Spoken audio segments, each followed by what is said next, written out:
आपको लगता है कि आप सरकार की छवि धूमिल करें? ना जी, आप पूरी दुनिया में भारत के लोकतंत्र की छवि को धूमिल करें। चुनाव हारने का कारण है नहीं, मैं अंत में बताऊंगा क्यों हारते हो चुनाव। मान्यवर, हम सबका साझा दायित्व है, हम भी विपक्ष में बैठे, हम चुनाव जितने जीते हैं इससे ज्यादा हारे हैं। हम लोगों का तो एक प्रकार से पौना जिंदगी ही विपक्ष में ही चला गया, चाहे राज्य हो या केंद्र हो। कई चुनाव हमारे, हमने चुनाव आयुक्त और चुनाव आयोग पर कभी आरोप नहीं लगाए। एक नया पैटर्न खड़ा, एक नया पैटर्न। मैं पूरा वाक्य नहीं बताना चाहता। श्रीमती ममता बनर्जी ने चुनाव आयोग पर आरोप लगाए, स्टालिन जी ने लगाए, बीडी सतीशन जी ने लगाए, श्री राहुल गांधी ने लगाए, मल्लिकार्जुन खड़गे जी ने लगाए, तेजस्वी यादव जी ने लगाए, अखिलेश यादव जी ने लगाए, वी शिवन कुट्टी ने लगाए, हेमंत सोरेन जी ने लगाए, भगवंत मान जी ने लगाए। अब पहले तो ऐसी परंपरा सिर्फ कांग्रेस पार्टी में थी, मगर संपर्क का दोष कहता होता है साहब, ये सारे इंडिया अलायंस वाले चुनाव आयोग के खिलाफ आए।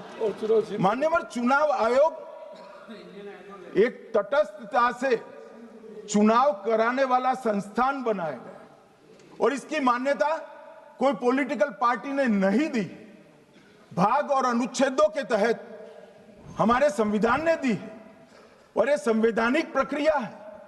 इस संवैधानिक प्रक्रिया पर सवाल खड़े कर कर, अनर्गल आरोप कर कर आप पूरे चुनाव आयोग की एक प्रकार से पूरे दुनिया में इसकी छवि को धूमिल करने का काम कर रहे हैं। आपको लगता है कि आप सरकार की छवि धूमिल करें? ना जी, आप पूरी दुनिया में भारत के लोकतंत्र की छवि को धूमिल करें। मान्यवर, सरकार का तो इतना ही सवाल है, मान्यवर सरकार का तो इतना ही सवाल है कि भारत के मतदाता क्या सोचेंगे, मगर मतदाता का सोचने का सवाल नहीं है। मतदाता को तो मालूम है कि हमने तो वोट दिया है इसलिए चुनकर आए हैं, तो उसके मन में कोई डाउट नहीं है। ये वोट चोरी करते रहे, घुसपैठिया बचाओ यात्रा निकाली और बिहार में 2/3 बहुमत से हम जीत गए। मान्यवर, ये जो नई परंपरा शुरू हुई कि देश के अंदर चुनाव न जीते तो चुनाव आयोग को बदनाम करो, चुनाव प्रक्रिया को बदनाम करो, मतदाता सूची को बदनाम करो, ये हमारे लोकतंत्र का भला नहीं करेगी। यही आयुक्त के तहत, यही सरकार के होते हुए आप कई चुनाव जीते हैं, हम कुछ नहीं बोले हैं, हम पार्टी में बैठकर इसकी मीमांसा की, मगर ये लोग चुनाव आयोग पर प्लीज नो, आप बैठिए, आप ठीक है बैठिए। माननीय सदस्य प्लीज प्लीज।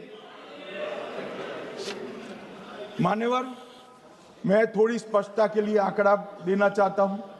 मई 14 में श्रीमान नरेंद्र मोदी इस देश के प्रधानमंत्री बने, तब से उनको आपत्ति है। तो एनडीए क्या क्या जीती? 3 लोकसभा चुनाव हम जीते, 41 राज्यों के विधानसभा चुनाव जीते, तो हम 44 विधानसभा टोटल चुनाव जीते हैं 2024 से 25 तक। मगर वो भी 30 चुनाव जीते हैं अलग अलग विधानसभा में, 30 जगह पे। अगर मतदाता सूची करेक्ट है तो क्यों शपथ लिया, क्यों चुनाव लड़ा? आप बताइए देश की जनता को। आप लोग यहाँ कैसे पहुंचे? श्री राहुल गांधी जहां से चुनकर आए थे, वो वायनाड की मतदाता सूची में भी मेरी पार्टी ने प्रेस कॉन्फ्रेंस कर इसी प्रकार की डिस्क्रिपेंसी को बताया है। इसका जवाब नहीं देते। हमने अमेठी का भी बताया है, इसका जवाब नहीं देते हैं। मान्यवर, एक चुनाव की मतदाता सूची में जो थोड़ी बहुत गलतियां हैं, उसको वो लोग मुद्दा बनाते हैं चुनाव हारने का। चुनाव हारने का कारण है नहीं, मैं अंत में बताऊंगा क्यों हारते हो चुनाव, मैं बताऊंगा मान्यवर अंत।